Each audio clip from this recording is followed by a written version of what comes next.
जय श्री राम, हर हर महादेव, जय महाकाली। सभी मित्रगणों को श्री महायोगेश्वर शिव मंदिर केसरगंज आप सभी का, भक्तजनों का, मित्रों का, सभी देशवासियों का बहुत बहुत स्वागत करते हैं। और आज मेरे समक्ष जागो राष्ट्र के आप निदेशक कह लें या स्थापना के जो भी कह लें, निशांत मिश्रा जी के सानिध्य में इन्हें आज नवरात्रि के विषय में हम कुछ जानकारी साझा करना चाहते हैं। तो आप सभी अपने कार्यों में व्यस्त रहते हैं, भिन्न भिन्न स्थानों पे व्यस्त रहते हैं, भिन्न भिन्न कार्यों में व्यस्त रहते हैं। इस व्यस्तता से निकलकर हम किस प्रकार माँ की आराधना करें, इनके लिए जो भी हम कर सके वो बहुत कम ही है। तो चलिए मैं कुछ संक्षिप्त जानकारी आप लोगों को दे दूँ। 3 अक्टूबर गुरुवार से नवरात्रि, शारदीय नवरात्रि प्रारंभ हो रही है। हम कहीं भी हैं, कैसे भी हैं, माँ की आराधना होनी चाहिए, इसके बारे में मैं आपको जानकारी देता हूँ। आप कहीं भी किसी भी स्थान पर हैं, आप अपने आसपास गांव में, निवास स्थान जहाँ भी रहते हो, वहाँ के ब्राह्मण पुजारीगण से जानकारी कर, अगर आपके पास समय है, पूर्णतः समय है, धन की कमी नहीं है, तो षोडशोपचार से पूजन करें। और इसमें जो भी खर्चा है, समय है, सब आपके निमित्त होगा। दोनों ही कार्य हैं। इसमें अलग है कि कुछ व्यस्तताओं के चलते हमारे पास धन की कमी नहीं है और समय की कमी है, तो माँ की कृपा से आप पूर्णतः ब्राह्मण पे संकल्प के द्वारा अभी सभी कार्यों को पूर्ण कर सकते हैं। इसमें आप प्रथम दिन ब्राह्मण देवता से अपने कार्यों की संकल्प सिद्धि ले और अंतिम दिन उसमें पूर्ण आहुति होने के बाद भी संकल्प में सम्मिलित होकर आप इस कार्य को पूर्ण कर सकते हैं। दूसरी आ जाती है कि हमारे पास कुछ धन की भी कमी है और समय की भी कमी है, तो इसमें हम केवल और केवल पंचोपचार पूजन भी कर सकते हैं। सूक्ष्म से सूक्ष्म समय में, सूक्ष्म से सूक्ष्म धन में हम इस कार्य को कर सकते हैं। हम ऑफिस में हैं, अपने घर में हैं, कहीं भी हैं, सूक्ष्म से हम कर सकते हैं। कलश की स्थापना होनी होती है। वो मुख्यतः हमारे नवरात्रों में कलश स्थापना का विशेष महत्व है। कलश स्थापना विशेष महत्व दिया गया है, इसीलिए आप सभी से विनम्र निवेदन कि नवरात्रि में कलश स्थापना जरूर करें।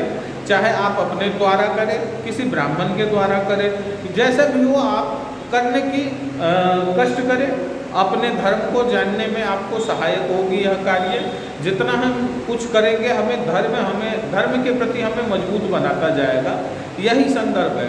तीसरी इसमें आ जाती है कि हमारे पास ना समय है और ना धन है। तीसरी सबसे बड़ी यह चीज़ है कि हमारे पास धन, समय, स्थान आदि की कमी है, तो हम इसमें ज़्यादा परेशान होने की ज़रूरत नहीं है। सबसे सनातन धर्म में कहा जाता है कि सबसे पहले हमें मन को एकाग्रित करना है।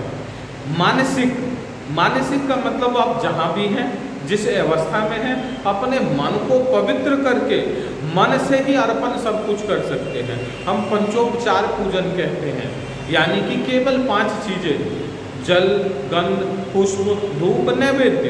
अगर यह भी नहीं है हमारे पास, तो इसे ही कहते हैं कि मानसिक पूजा। जहाँ भी हैं हम अपने मन को माँ जगदम्बा के चरणों में अर्पण कर, हम उसी के सानिध्य में, उन्हीं के द्वारा, उन्हीं की चीज़ों को उन्हीं ही अर्पण करेंगे। यही हमारी मानसिक पूजा है।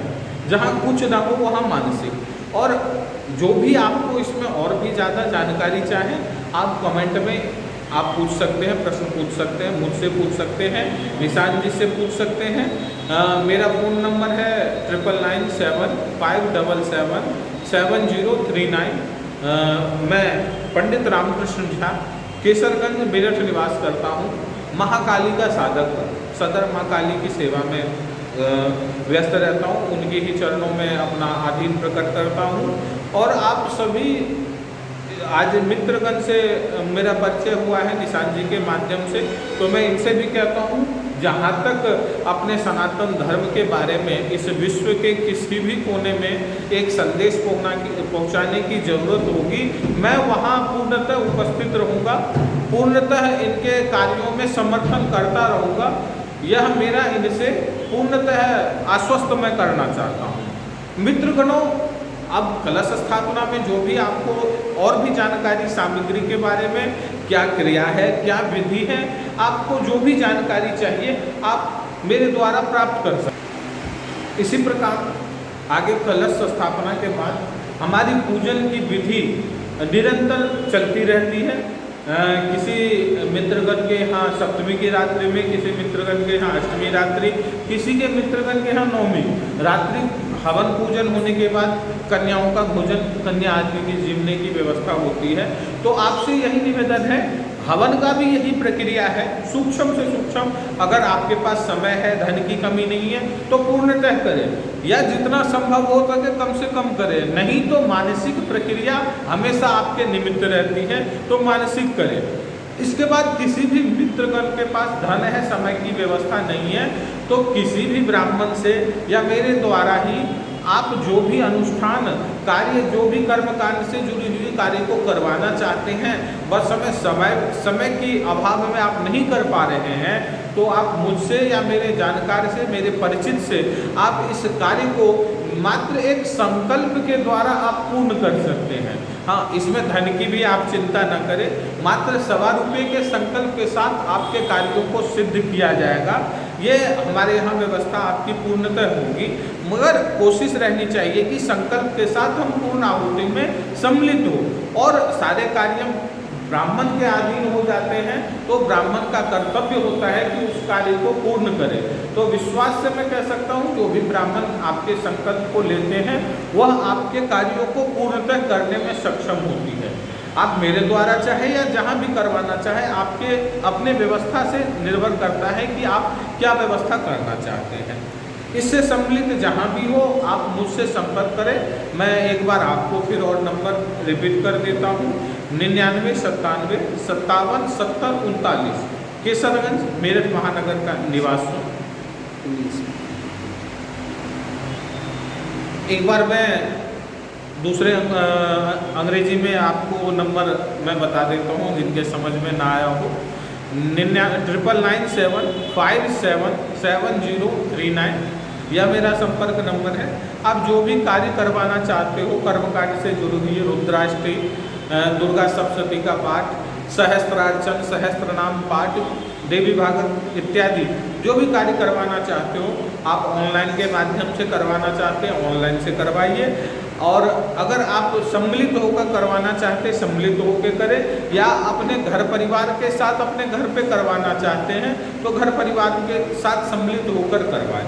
मगर जरूर छोटी सी छोटी यह कार्य हमें हमारे जीवन में बहुत ही ऊपर तक ले जाती है। हमारे सारे ही द्वार खुल जाते हैं, हमारे जो भी पितृ नाराज हैं वह शांत हो जाते हैं, हमसे जो कमी पूर्ति होती है वह भी भगवान अपने द्वारा सभी कर्मों को पूर्ण कर देते हैं।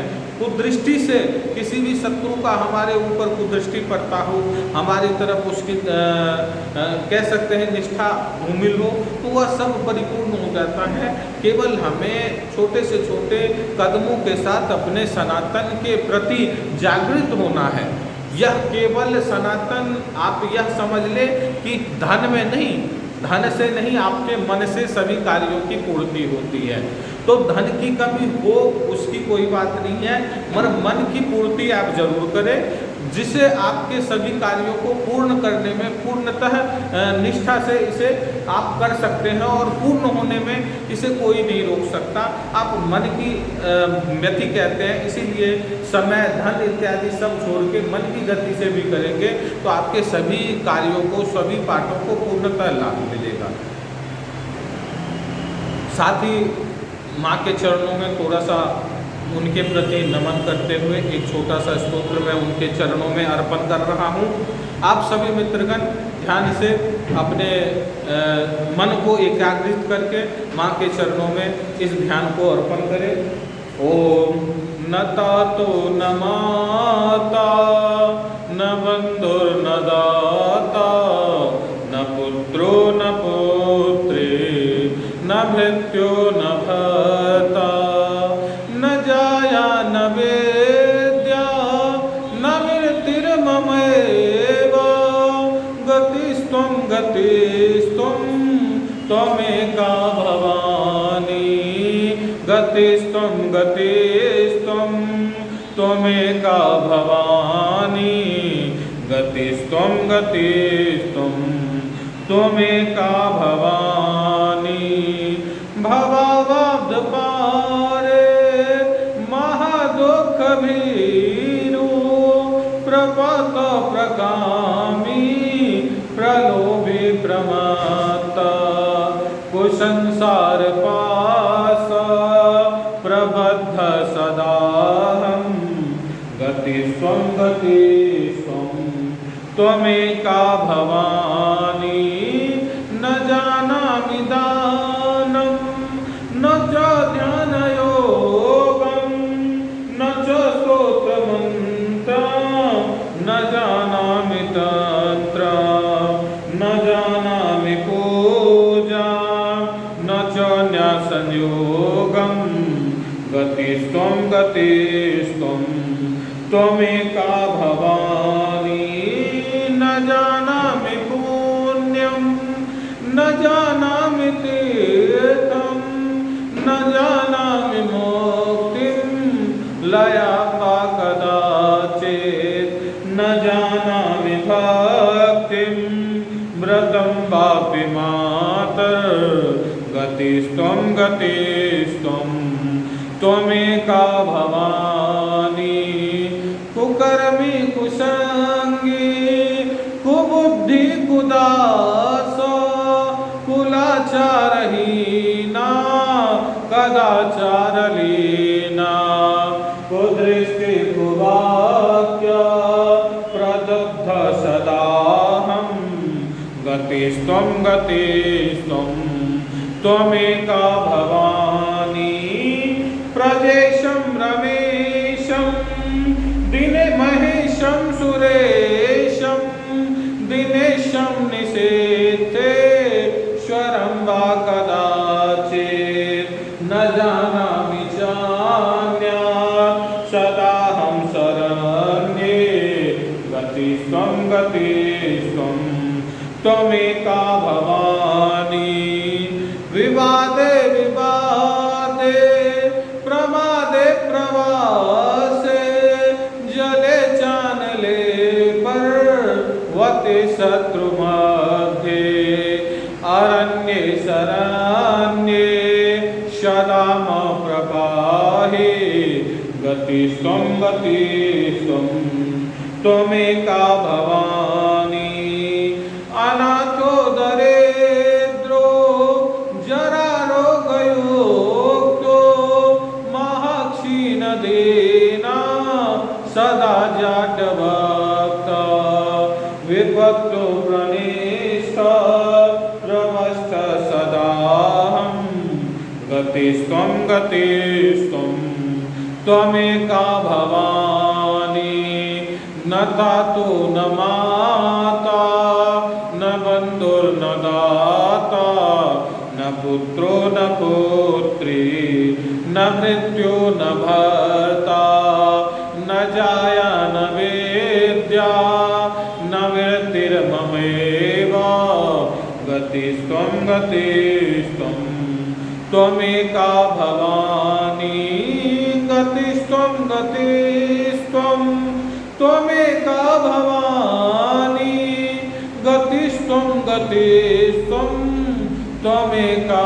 भवानी ॐ खड्गं चक्रगदेषु चापपरिघां चोलं भुसुण्डिं शिरः शङ्खं सन्दपतिं करैस्तनयनां शर्वाङ्गभूषावृतां नीलाश्मद्युतिमास्य पाददशकां सेवे महाकालिकां यामस्तोत्सपिते हरो कमलजो हन्तुं मधुं कैटवम् ॐ वन्दे देव उमापतिं सुरगुरुं वन्दे जगत्कारणं वन्दे पन्नगभूषितं मृगधरा वन्दे पशूनां पतिं वन्दे सूर्यशशाङ्कवह्निनयनं वन्दे मुकुन्दप्रियं वन्दे भक्तजयस्य यस्य वरदे वन्दे शिवं शङ्करं नमः पार्वतीपते हर हर हर महादेव बोलो महाकाली